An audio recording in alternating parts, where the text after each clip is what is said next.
Imagine a battleship, not in the boundless ocean but in the bottomless sky, a colossal steel predator that doesn't cut through waves, but glides silently among the clouds, unseen and unheard from the ground. Now, imagine that from its belly, in mid-flight, a whole swarm of deadly fighters erupts like wasps from a nest, scattering in all directions to sow death and destruction, and then just as deftly returning to their soaring sanctuary. It sounds like a wild fantasy from Jules Verne or a scene from a futuristic film, but in the 1930s, an era when aviation was just taking its first timid steps, the United States of America seriously attempted to bring this dream to life. This was an age of colossal ambitions and desperate risks, when engineers created machines that defied not only the enemy but gravity itself. They were building flying aircraft carriers, gargantuan airships the size of skyscrapers, carrying their own squadrons on board. These were the phantom titans of the sky, the USS Akron and USS Macon, the most complex and grandiose flying machines ever built by man. Their stories a forgotten saga of genius and tragedy, of the triumph of human ingenuity and its crushing defeat in the battle against the unforgiving elements. Before we get to the main story, we'd like to ask for a little support. A like and a subscription would be the best form of thanks. Thank you. Prepare to ascend into the stratosphere, into a world where ships flew and fighters were born in the clouds, to uncover the secret of the most incredible airships in history. To understand why America needed these celestial leviathans, we must delve into the strategic reality of the 1920s. The world had just endured the horrors of the First World War, and the clouds of a new, even more terrible conflict were already gathering on the horizon. The United States, separated from potential enemies by two vast oceans, faced a unique problem. Its navy was powerful but blind. Reconnaissance aircraft of the time had an extremely limited range. They could take off from an aircraft carrier, fly over a small patch of ocean, and return. But finding an enemy fleet in the endless expanse of the Pacific or Atlantic was like searching for a needle in a haystack. They needed a way to see over the horizon, and the solution to this problem was thought to be rigid airships. Unlike soft blimps, they had a sturdy frame of duraluminolite and strong alloy which allowed for the construction of craft of truly cyclopean proportions. The U.S. Navy, inspired by the German experience with saw them as the ideal platform for long-range reconnaissance. These airships could remain airborne for weeks, patrolling enormous territories, but they had one fatal vulnerability. They were slow and defenseless against enemy fighter attacks. And so, in the minds of admirals and engineers, an idea was born, brilliant in its audacity. If an airship can't escape from fighters, it must carry its own. It had to become not just a scout but a fully fledged aircraft carrier, a mothership that would launch and recover its own fighter planes, its eyes and its sting. Thus began one of the most ambitious projects in the history of the Navy. The contract to build two of these giants was awarded to the Goodyear Zeppelin Corporation, a joint venture between the American tire magnate and the heirs of the German genius, Count von Zeppelin. The birthplace of these titans was a gigantic hangar in Akron, Ohio at the time, the largest building in the world without internal supports. The firstborn of this program was the USS Akron. When its construction was completed in 1931, the world watched in awe.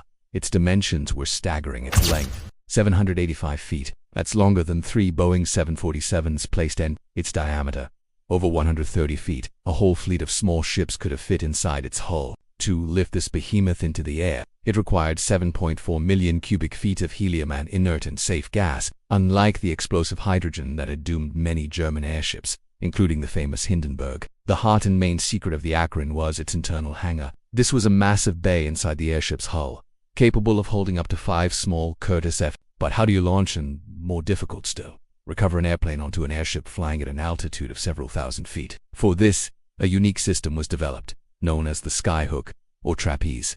A T-shaped metal structure was lowered from a special hatch in the airship's belly. The fighter pilot had to demonstrate incredible skill, approaching the speeding airship from below.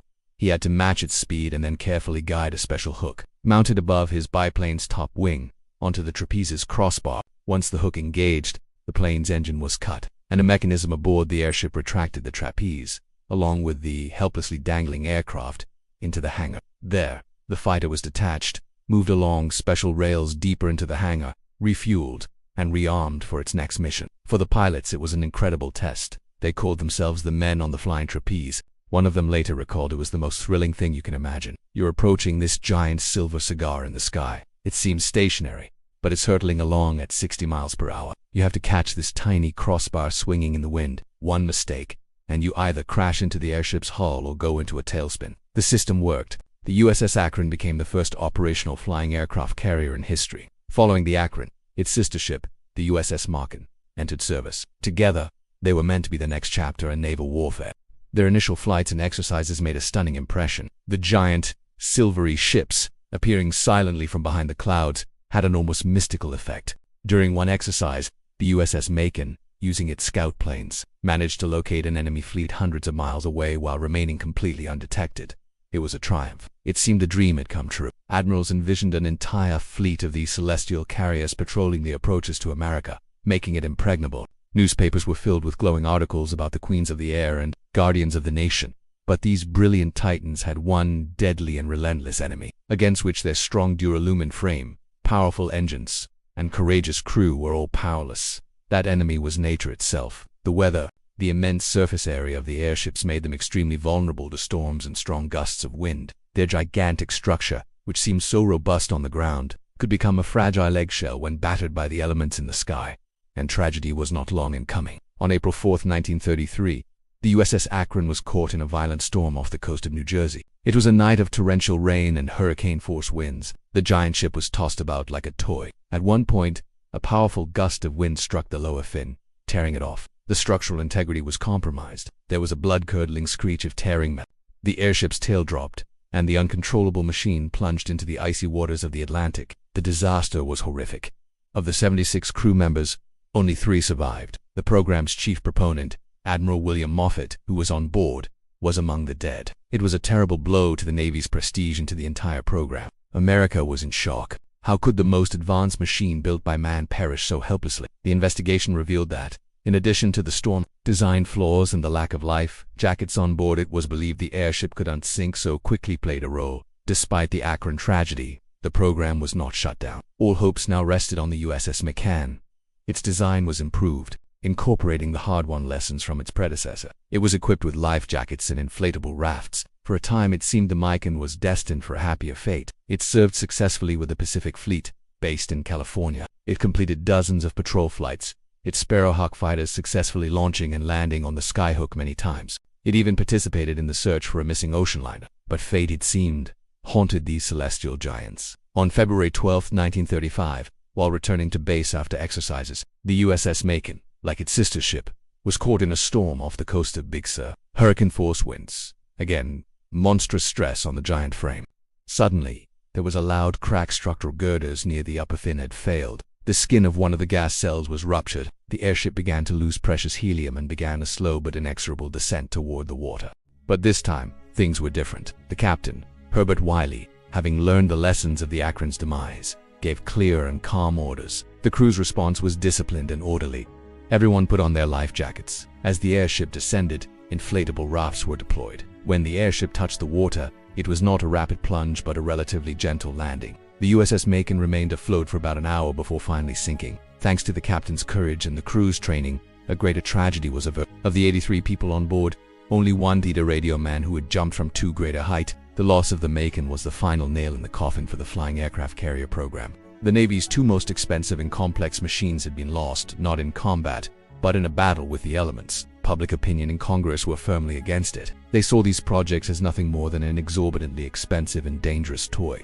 Funding was cut. The era of giant rigid airships in America ended almost before it had truly begun. The remaining Sparrowhawk fighters were transferred to conventional aircraft carriers, and the huge hangar in Akron fell silent. The dream of sky battle, a colossal mistake, a waste of millions of dollars and dozens of lives, or a brilliant breakthrough, simply ahead of its time. The answer, as always, lies somewhere in between. From the perspective of the era's technology, the flying aircraft carriers were an absolute marvel. They pushed the boundaries of what was possible, demonstrating the heights of human genius. The Skyhook system, the internal hangar, the sheer scale of these machines, all was the pinnacle of 1930s engineering. But they were created in an age when humanity had not yet learned to effectively predict the weather and lacked materials that could withstand its fury. They were too big, too fragile, too dependent on the whims of nature. However, the idea itself did not die. It simply lay dormant, waiting to be reborn decades later in a new form. In the 1950s, the US experimented with parasite fighters, attaching small reconnaissance jets to the underbellies of strategic bombers.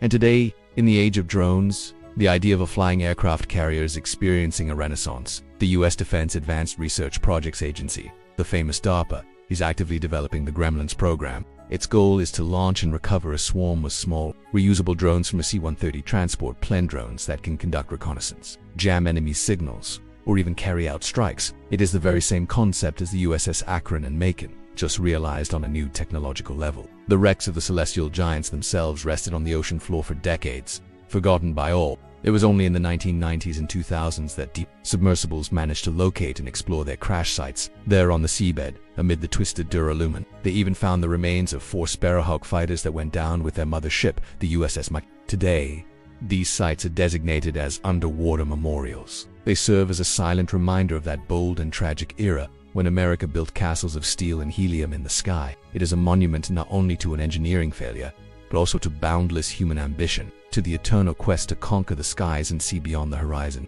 And who knows, perhaps one day, looking up at the sky, we will once again see something similar, a silent titan, releasing a flock of mechanical birds from its belly, proving that the boldest dreams never truly die. Your support is very important to us, so please like and subscribe. And don't forget to hit the notification bell so you don't miss our new videos.